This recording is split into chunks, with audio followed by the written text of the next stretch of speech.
Welcome to Ascended Warrior, Soul Codes for a Shifting World. This is your sacred space to awaken, align, and rise in your purpose. So let's begin.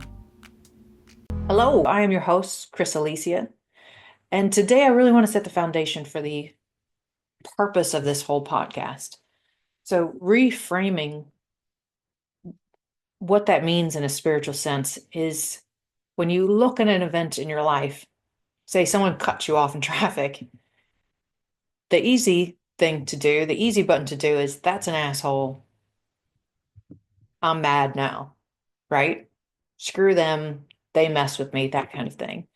Reframing would be taking that event and looking at it differently. So instead of someone cut me off and they hurt me, what was going on in their life? Was that action even about me? And that is a very, very simple explanation of reframing, but I wanted to give some context to it because this is something I'm going to be talking about a lot.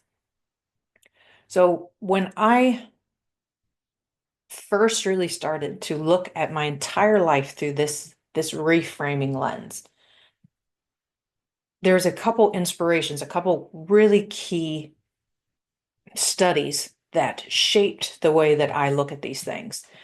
The first being reincarnation. I am a believer in reincarnation. I do believe that our souls continue to come back into the world. And for those who don't know what reincarnation is, it means that when the soul passes, it comes back to Earth in another form, in another body, in another situation. That reincarnation is a cycle, a continuous cycle where the soul comes into human form in order to have a human experience and learn from human events. Now, even that alone, that minor little nugget of information, if that resonates with you, think about what that means for your whole life. Think about what it means for culture, for ethnicity, for religion, for gender. If your soul comes back into various bodies at various time periods, what does that mean for racism and hatred of other cultures and religions? Do we think that our souls always come back in the same form of bodies with the same economic status? So that was something that always really fascinated me, but I didn't feel like reincarnation went far enough to explain the human condition. I'd read a lot of books about reincarnation, and it was fascinating. So I've mentioned in the introduction, I'm a fan of Edgar Cayce. Now, Edgar Cayce is famously known as the sleeping prophet. He was born in like the late 1800s and he lived through 1945 out of Virginia Beach. He was famous for being a Christian man who could go into deep meditations and in those meditations tap into a higher consciousness. People were able to ask him questions when he was in a meditative state, and he could provide answers. Answers about their medical conditions, about the meaning of life, and about reincarnation. Now, Edgar Cayce, as a Christian, being brought up and raised a Christian, didn't believe in reincarnation, but these were the messages that were coming through when he would meditate, to the point where it really shaped a lot of people's lives. They would go to him and ask, why is something happening in this life? Why do I have chronic pain? Why do I have cancer? Why have I lost my loved one? Why have I lived in poverty? Why have I had to deal with these events? And often his answer was about a past life. In that past life, something happened that led to this life now having to go through this event. It's a fascinating concept. And that sounds so simple and is yet so much more complex than we could possibly fathom, because that's just the skin. That's just the tip of the iceberg. So if you think about why your life is what it is, why you have dealt with the events that you've dealt with, especially if you see patterns in your life, often it can be traced back to something that happened in a prior life. Some event that you did particularly well, particularly poorly, or evaded altogether. It could be any side of it, anywhere in between that scope. So if your soul comes back and you're constantly, and I'll use myself as an example, I have worked in a male-dominated field my entire career. And repeatedly throughout my career, I have had to learn that I am not one of the boys. I am not a part of that community in the sense that I wanted to be. I will never be accepted to the same level that they are just naturally. Didn't matter how hard I worked. It didn't matter how much I put myself forward. I was never going to get the validation from them that I felt I needed from them, from an outside entity, from an outside group. And I kept coming up to this point in my career where I would get stomped on. I would get my heart broken. I wouldn't get something that I felt I deserved. So when I look at that through the lens of Chris, just normal Chris working in a men's world, it's very easy just to get very angry and say, screw them, all men suck. I certainly don't mean that. Otherwise, I would stop working with them. So I had to do the spiritual work. I had to reframe those events so that I could better understand why they were happening. Why do I keep facing this pattern? And one of the things that I did was regression therapy. I did, and you can find them all over YouTube, past life regression therapy, where you go on a guided meditation where someone talks to you and leads you on this journey of visual cues to take you back to a prior life.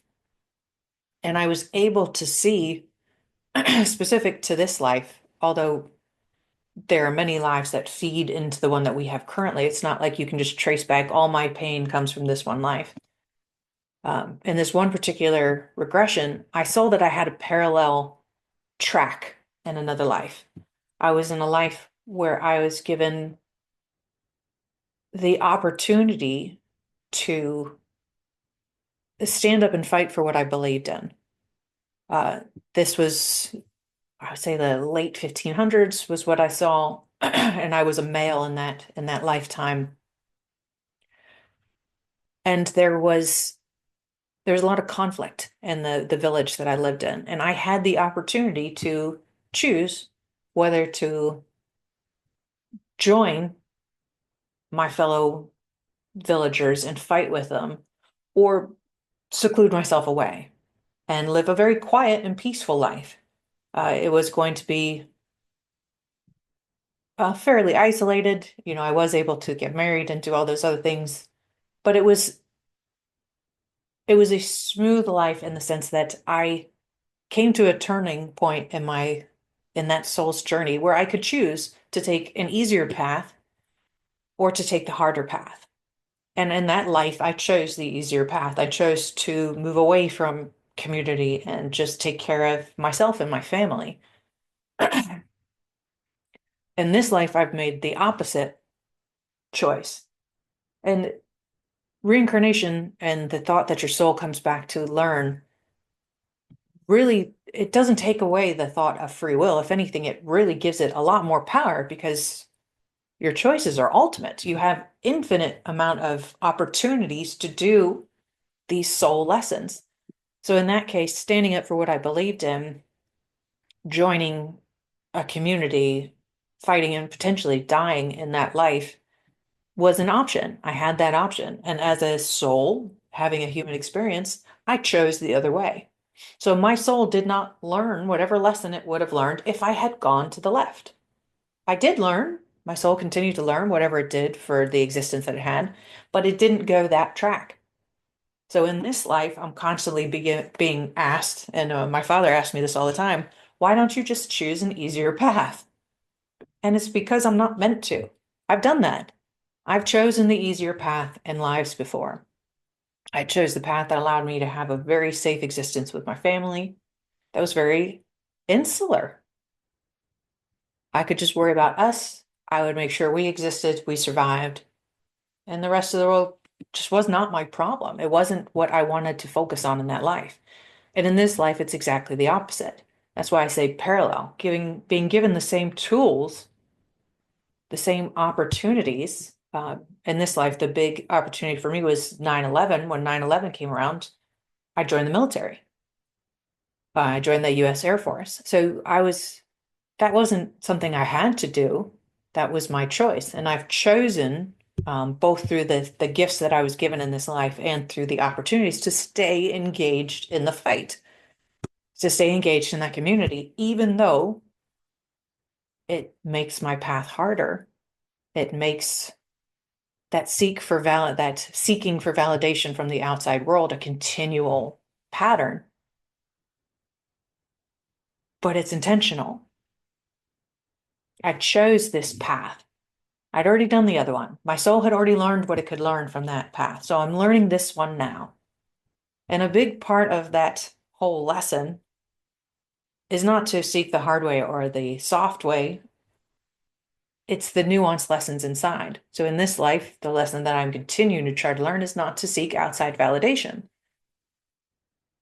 It's, I will never be accepted in that community, and that's fine because I accept me. My acceptance comes from the fact that I am a spiritual being having a human experience. And this is a microscopic blink in the eye of all of my past lives. So while reincarnation really did feed that drive to understand, there was still something missing. And I had done Edgar Cayce, if you go to Advanced Research and Enlightenment out of Virginia Beach, they have a website as well. They'll do like past life regression books. Uh, Actually, it looks a lot like these. So you get these personalized books, and it says here, based on the planetary alignment at the time of your birth, these are most likely some of the past life experiences you've had. But it still felt like that was slightly out of my control. And I'm not saying that exactly the right way. It didn't feel like that was the complete picture. So at one point, and I cannot remember how I found this man, I stumbled across Michael Newton's Soul, Journey of the Soul. You can find it on Amazon. And it was a book that really changed my entire life and has still colors the way that I reframe things to this day and will forever because it's still it's a continuing journey. So Michael Newton was a spiritual regressionist. And in I think he lived until like 94. So for about 30 years there, 60s, 70s, up to the 90s, he would lead people on past life regressions. He would take them on those guided meditations like I talked about. He would lead them on this imagery. And in order to get to that past life, he had to pass them through their death cycle, meaning part of the journey is to release the soul from this body, in a sense, so that you can experience the birth of the prior life that you're going to. And he noticed when he would get to this space, the space between these incarnations, that the people he was regressing were having similar experiences. They were describing similar events. So a lot of regressions, if you try any of them, will lead you to the point of death. Experience that life, see what it felt about. Now you're on your deathbed. What does that look like? How does that feel? Now feel your soul release from your body. What happens? When he was doing this specifically to look into the incarnations, he realized there was a place in between lives. And if you're listening to this and you're saying, of course there is, 100%. If you believe in reincarnation or don't, there's heaven, there's hell, there's all these things that we believe about. Because humans spend a lot of time wondering what happens after we die. It is something that we spend a lot of our lives worried about. So when he went to these places and he started to hear these people have similar experiences after the soul had detached from the body, he decided to expand that part of the regression and to really focus on that space. And he called it the life between lives. Now, the life between lives means everything that happens between the time that we die in one form and are reborn in another. So if our soul were to detach right now, what would happen to it? And Michael Newton did a ton of research on this. He would track the souls through the first detachment of the body. Where did they go? Did they see, like they talked about the pearly gates or something like that? He would walk them through that phase. And they started to describe this place that they'd go back to. And the only way I can describe it is home. If we are spiritual beings having a human experience, then this is not our home. This is an Airbnb from hell. We are just renting. So when we detach and we get to go home, he described, or his regressionists, the people he was working with, described this place where they would go to, where they would be greeted. So as soon as the soul was detached, depending on the experience of the soul, they were met by groups of people to help them reintegrate back into their home. Some of them met loved ones that had been incarnated with them at some point in this life. Other people met spirit guides, their guardian angels, if you will. Now, a spirit guide is a being who travels with you through all of your incarnations. Guardian angel is not a bad way to think of it. Some people, the more evolved souls, and you can think of this like people who are on kind of the reclining or recycling their souls often, they kind of get the fast pass. Like, I don't need anybody to meet me here anymore. I know what I'm doing. Brush this life off. Let me just go home. I got to decompress. So the souls, based on what they were comfortable with in their part of their journey, were met and reintegrated back into spirit. And they were able to describe the other beings that were there, the colors, the energy. And there was similarities across all of these people that he had regressed. So this sent me down a whole rabbit hole. And the research that I came across when I was doing this, and I started doing a lot of life between life regressions. So not going back to another incarnation, going home, going to my soul home to see what I could experience. So between the culmination of that, I've led past between life between lives regressions for many other people. I've got a handful of them on my YouTube page. If you look at Ascended Dash Warrior on YouTube, you'll find them there. And I could put the link here as well. I learned that there was this beautiful structure to our soul lives.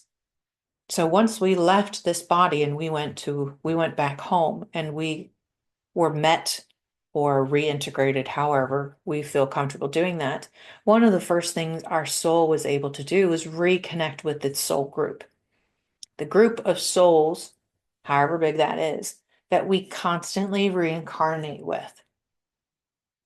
And what I was able to see through my own experiences is not just the soul group, but essentially a book of the experiences that I'd had in this life. The way I can describe it is soul being brought into essentially a classroom and sitting down with my soul group and my guides and my angels and whomever else had been a part of that incarnation, sitting down and going through the experiences, very much like a student going through a syllabus, looking at the lessons that I had wanted to learn in that life, seeing how I responded to those lessons, seeing what choices I made, seeing areas for continued education and growth in the next life. It was like watching a symphony get created. Every note was perfect. It wasn't judgment. It wasn't hell and damnation. It wasn't weighing the scales. It was a non-judgmental review of the events so that my soul could continue to evolve. Looking at the places where I had learned the lesson that I'd wanted to learn. So maybe I don't need to come back and do that. Or maybe I want to come back and try to hone some gift or some skill that I had started to evolve in that life. Once I reviewed everything that I had experienced in that life, the book opened up even further. And now it was all of the lives laid out in front of me, like the Akashic records, if you're familiar with those, the book of all experiences that my soul has had. And I was able to see the frequency of my existence, see where I had picked notes that I wanted to learn to create this symphony, to see notes that I still wasn't getting quite right, to see what I tried in the past lives to get to that space, to reach that frequency.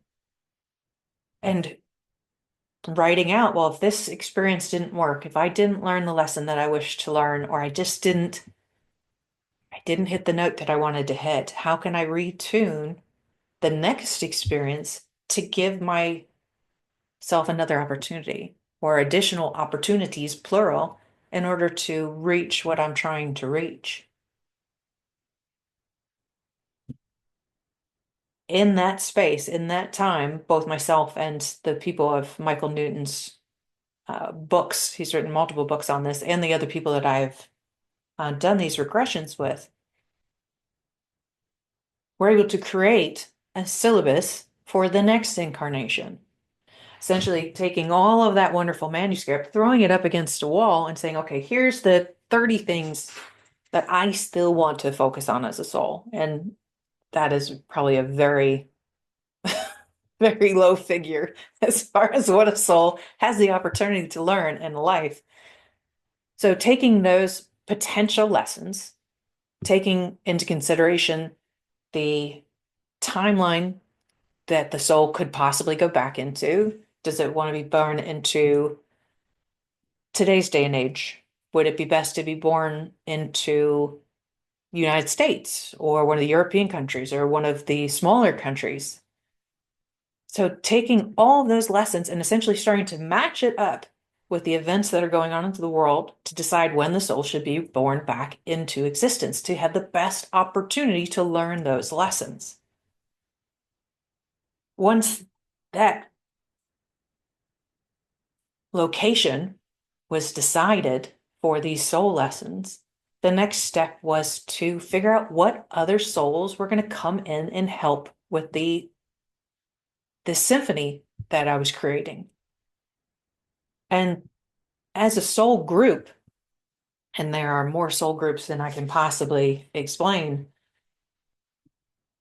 we support each other, we work together. It's like actors in a play or musicians in a band working together. I know I need to learn this lesson, and I need two people to pop up at various points in my life to give me the opportunity to learn this. So think about the most traumatic experiences that you've had in this life, and think about the person who was involved in that. In this experience that I had, in this experience I've seen other people have, these souls, in a lot of cases, had agreed to come down and be the antagonist. They had agreed to come down and present the opportunity for my soul to evolve. Uh, that is not to say that all souls, because there is free will, not all souls agree to play every role, but this is not a human designing these things. This is creators. We are creators designing this beautiful tapestry, this beautiful symphony of sounds together, and each soul agreeing to play various roles for the others. This is selflessness on a level that is really hard to fathom in a human body. Just really, really hard to fathom. But I saw this symphony being created and these souls agreeing to play these roles and me agreeing to play certain roles for them. And there were contingencies. If we didn't meet at one avenue because of our opportunities, there was going to be another one over here in however many parsecs, and we're going to come back into this space at this time and get another opportunity. Or if that soul made a choice and doesn't come into my sphere, there's going to be another one that agrees to come up in here. Truly magnificent. And I don't feel that I'm doing it justice because just seeing it woven out the way that it was truly awe-inspiring. So think of what that means from a practical perspective. If we plan our incarnations out as carefully as what I've witnessed, as what other people have witnessed in those spaces, how much more in control are we than we thought? Those events in that male community were not done to me. The most traumatic experience in my life weren't people doing things to me. They're part of my own soul's choices to give me opportunities to react, to evolve, to survive, to choose which path it wanted to go. If I reframe the events in my life from the lens of another soul agreeing to come into this existence with me and give me that experience, how does that change how I hold on to anger or pain? For me, what it did for me by really going into the nitty-gritty of this was it took away my opportunity to be a victim. It took away the necessity to be a victim. Things weren't done to me. They weren't outside of my control. I wasn't punished by getting breast cancer at 29. And I did have breast cancer at 29. It was an opportunity. It was something I set up for my own incarnation so that I could learn something. It was giving me an opportunity to evolve, to tap into higher consciousness, to tap into spirit, to tap into strengths and gifts that maybe I hadn't had a chance to tap into before on that conscious level. So think of one event that is happening in this world right now in your life and reframe it in that lens. Think about your soul sitting down with this other soul, or maybe just by yourself with your guides, with angels, and saying, okay, I need to learn something specific here. What is the best way for me to learn that? And then you get this event. Look at it through those eyes, through the eyes of your higher soul, through that life between lives. What could it possibly mean that you're having this experience in this lifetime at this moment? And a big part of that is what's going on in the global phase. Think of that beautiful symphony, all these souls agreeing to come down into this space at this time and have this shared experience. So instead of feeling that duality, that us versus them, what's going on with the economy, all this other turmoil, if we take the turmoil part and we say, look, this is not chaos. This is intentional. This is intentionality, divine intention. Why is our world going through this? Why is our soul here at this time? Because I promise you, if you resonate at all with this message, you agreed to be here at this time. So why? Reframe the events. Remove any feeling of victimhood because you are the creator of your own existence. And we give ourselves those negative experiences as gifts. Because again, if my life is perfect and I get to sit on a yacht and I don't know, in the Caribbean all the time, what am I going to learn? Instead, I've given myself cancer. I've given myself an abusive relationship with my mother as a child. I gave myself an opportunity to react to that relationship, to decide if I was willing to stay in a relationship with her or move away. I decided to join the military. I decided to join a male-dominated field. I make these choices over and over and over again because I am giving my soul the opportunity to learn something very specific. And only I can tell myself what that is. Only I can find out what that is. Now, you're not alone in this. You don't have to if it sounds overwhelming, it's really not. What I'm trying to convey in this is the creative journey that it truly is. I'm trying to convey to you my passion for the magic that is life. If you accept half of what I say as factual or as something that resonates with you, think of all the opportunities that opens up for you. Instead of dwelling on the feelings of loss of control, um, of want, of need, of fear. Not only are you all powerful, but you are fucking brilliant. You are a magnificent soul having a human experience. So, what is this experience teaching you? What opportunities have you built into your life to give your soul a chance to evolve? Absolutely. It's magic. Just being here in our bodies at this time is magic.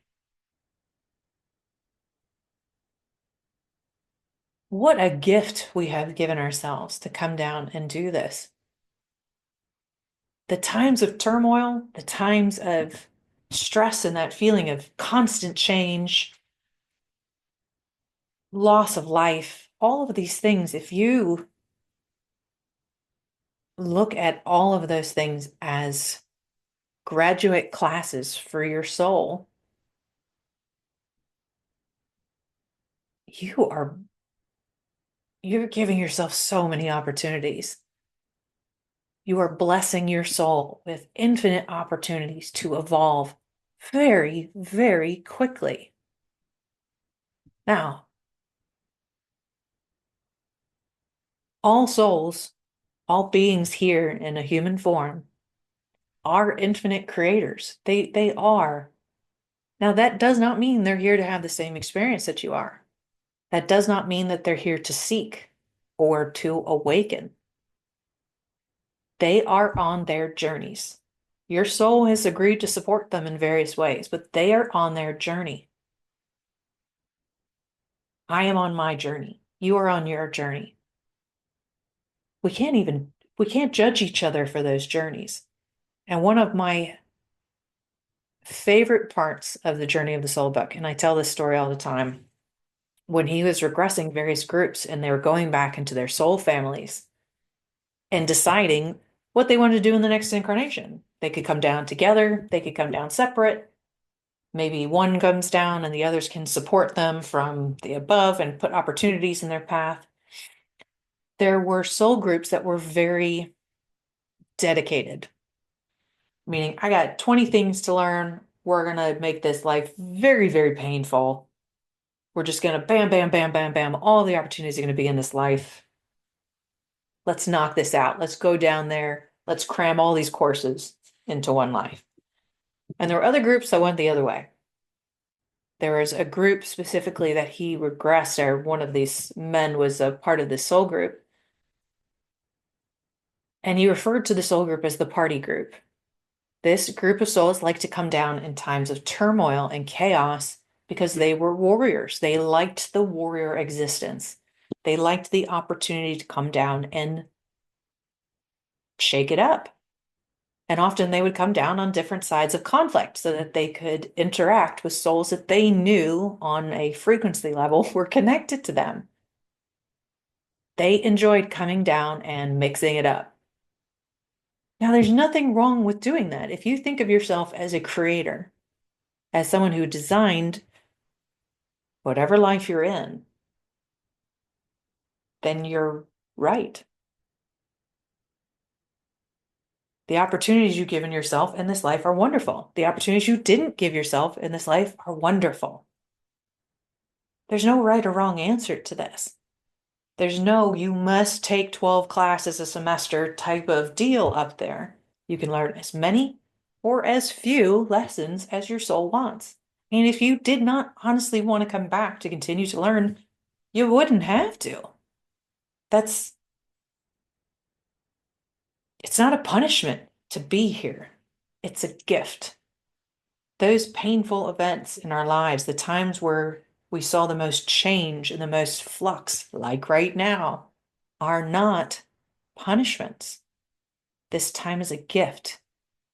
I don't know the answers to why it's happening, but when I reframe the events that are happening in today's world, the economy is a huge one in the US, the political situation, the divide and polarization has a lot of opportunities for our souls to grow above it. If you think of chaos as a spotlight, there's a lot of spotlights shining on a lot of things that have been unseen for centuries. There's a lot of turmoil shaking up the foundation of systems that have not served us for a very long time. So by shining this spotlight and by crumbling the foundations of systems that didn't work, it's going to feel chaotic. Of course it is. But what opportunities do we have as souls, both on an individual level and a collective level? It's a really, really exciting time to be alive. Of all the experiences that I have seen through regressions, of all the experiences I've heard other people share and talk to, there's a cumulative, a collective shakeup that is happening right now with a lot of souls both coming in to this incarnation and a lot of souls choosing to leave. Why is that? If death is also a choice, and these souls are choosing to leave at that time, at this time, does that change how you feel about death? Does that change how you feel about them? How you feel about yourself? It puts a new opportunity to view every microscopic event in your life. It's like stepping back and instead of saying, hey, my world is the end all be all. I can only see things through the lens of my eyes, through my lens of my experience, through the voice of my ego. Then yeah, this time is going to suck. Life sucks and then you die. Or I can push back. I can step back. I can connect to my heart. I can connect to my higher self and ask what opportunity I'm giving my soul.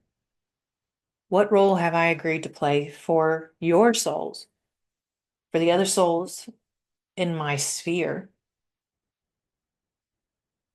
What have our politicians' souls agreed to do in this lifetime? What opportunities are they giving us to grow and to evolve? It's really a fascinating question when you start peeling all of that apart. And the reason I wanted to do this as the first real episode was because that is such a complicated and wonderful concept with which I look at everything now. I was let go of my job a couple weeks ago. There was a lot of shakeup, there was a lot of fear in the Department of Defense, and I lost my job. But instead of looking at that event through the human eyes, through Chris, and saying, oh, why was that done to me? That's unfair. Which, sure, I feel those things. I'm not judging anybody for feeling those things. But at some point, I have to take a deep breath, step back, and say, why is my soul experiencing that? Why would I write that into my symphony, into my syllabus? And when I look at that event that way,